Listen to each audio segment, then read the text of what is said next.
Ayat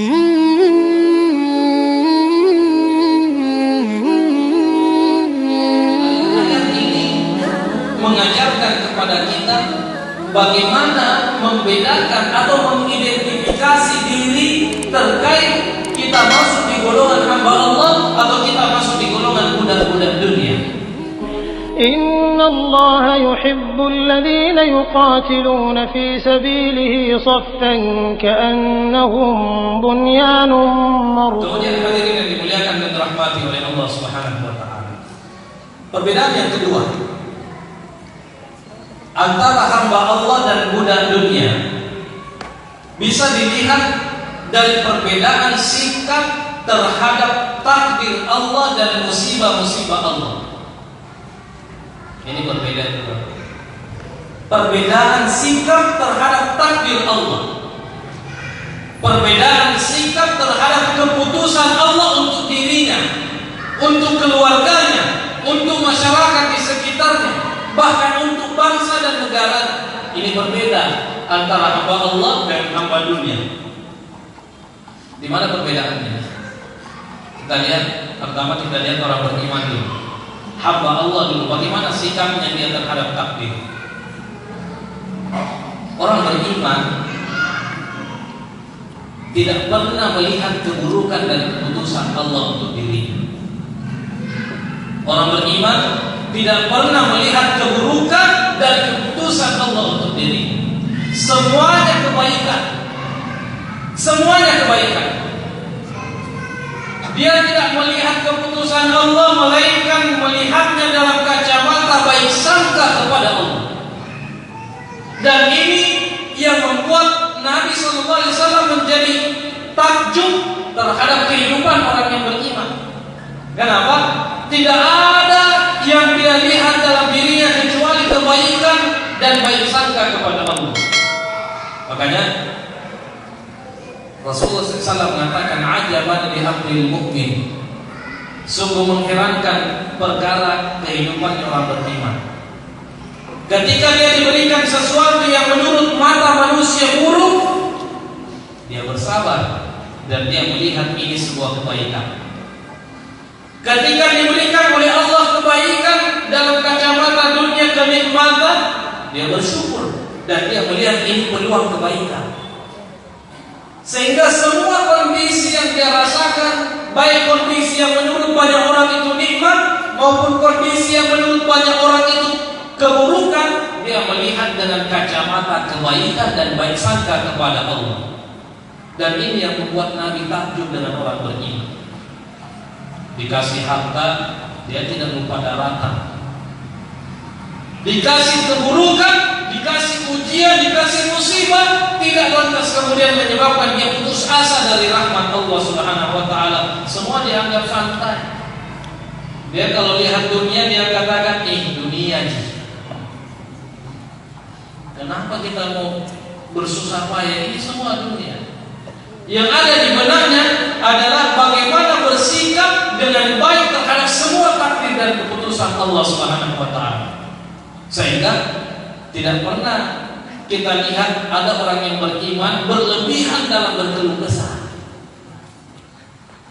Karena yang ada di benaknya semua keputusan Allah adalah kebaikan. Berbeda dengan orang yang statusnya sebagai budak dunia. Jangankan masalah besar, masalah kecil saja membuatnya putus asa, seakan-akan kiamat sudah terjadi dalam kehidupan. Ini ciri-ciri budak dunia. Dan ini disampaikan oleh Allah Subhanahu wa taala dan Rasulullah SAW dalam banyak keterangan dalil-dalil ini.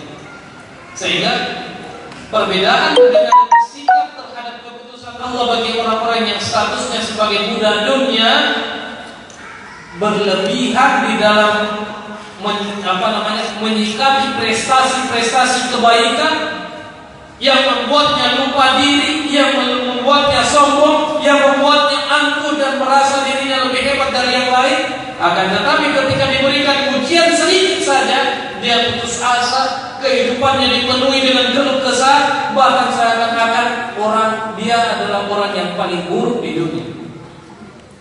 Ini yang terlihat dalam sikap orang-orang yang berstatus sebagai budak dunia. Dikasih prestasi sedikit, semua orang harus tahu, diumumkan. Bahkan dijadikan sebagai sarana untuk menunjukkan bahwa saya ini dan saya lebih hebat dari kamu. Itu kalau dia dapat prestasi, kalau dia dapat kebaikan. Lupa diri, sombong, menganggap dirinya lebih hebat dari yang lainnya. Tapi sebaliknya ketika mendapatkan goncangan dalam kehidupannya, dia anggap ini sebagai malapetaka besar dalam kehidupannya. Dia menganggap dirinya tidak diperhatikan oleh Allah, bahkan dia menganggap dirinya orang yang paling susah di dunia. Keluhan demi keluhan terlontar setiap saat dia melakukan kalimat-kalimat, adalah kalimat-kalimat keluhan. Makanya Nabi SAW di dalam salah satu riwayat yang sahih diriwayatkan oleh Imam Al-Bukhari, Nabi SAW menggambarkan kecelakaan bagi orang yang seperti ini. Kecelakaan bagi orang yang seperti ini. Dan orang yang hidupnya seperti ini dianggap oleh Nabi sebagai orang yang hidupnya diperbudak oleh dunia. Kata Nabi SAW dalam riwayat yang sahih diriwayatkan oleh Imam Al-Bukhari, ta'isa abdud dinar wa ta'isa abdud dirham wa ta'isa abdul khamisah in uqtiya radiya wa in lam yuqta. Dalam riwayat yang lain, wa in bunia sahita. Kata Nabi SAW, ta'isa abdul dinar, celaka orang-orang yang menjadi hamba dinar. Dinar ini mata uang Arab yang paling tinggi, standarnya emas. Kata Nabi SAW, celaka orang-orang yang diperbudak oleh dinar, emas. Celaka orang-orang yang diperbudak oleh dirham, standarnya perak. Celaka orang-orang yang diperbudak oleh khamisah. Dalam riwayat yang lain, khumailah. Khamisah dan khumailah ini bentuk pakaian mewah dalam tradisi orang-orang Arab yang kadang terbuat dari sutra, menunjukkan ini bentuk kemegahan dalam berpakaian.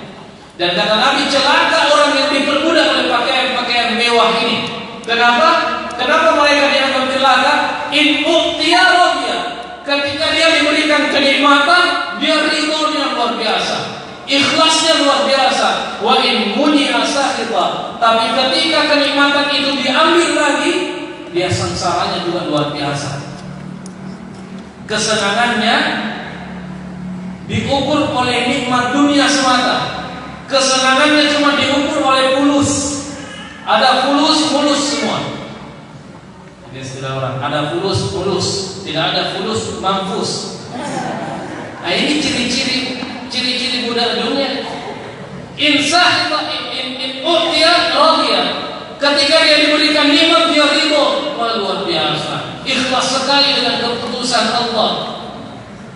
Tapi kata Allah, kata Nabi, wa in muni'a, tapi ketika nikmat itu ditahan oleh Allah Subhanahu wa taala, sakhita.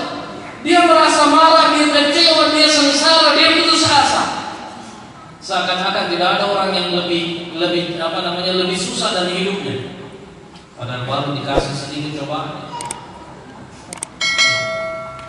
dikasih sakit gigi, mengeluhnya luar biasa. Seakan-akan tidak ada orang yang pernah sakit gigi yang lain. Ini contoh ciri-ciri budak dunia yang seperti ini. Wimuni aksa. Kemudian Nabi SAW mengatakan, ta'isa wan takas. Mereka sengsara dan ditambah kesengsaraannya oleh Allah Subhanahu wa taala.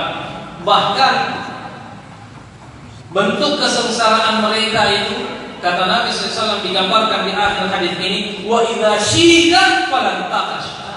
Ketika dia tertusuk duri, maka dia seakan-akan tidak bisa lagi cabut duri itu dari kakinya. Baru ditusuk duri, seperti kalau ujiannya ujian paling berat.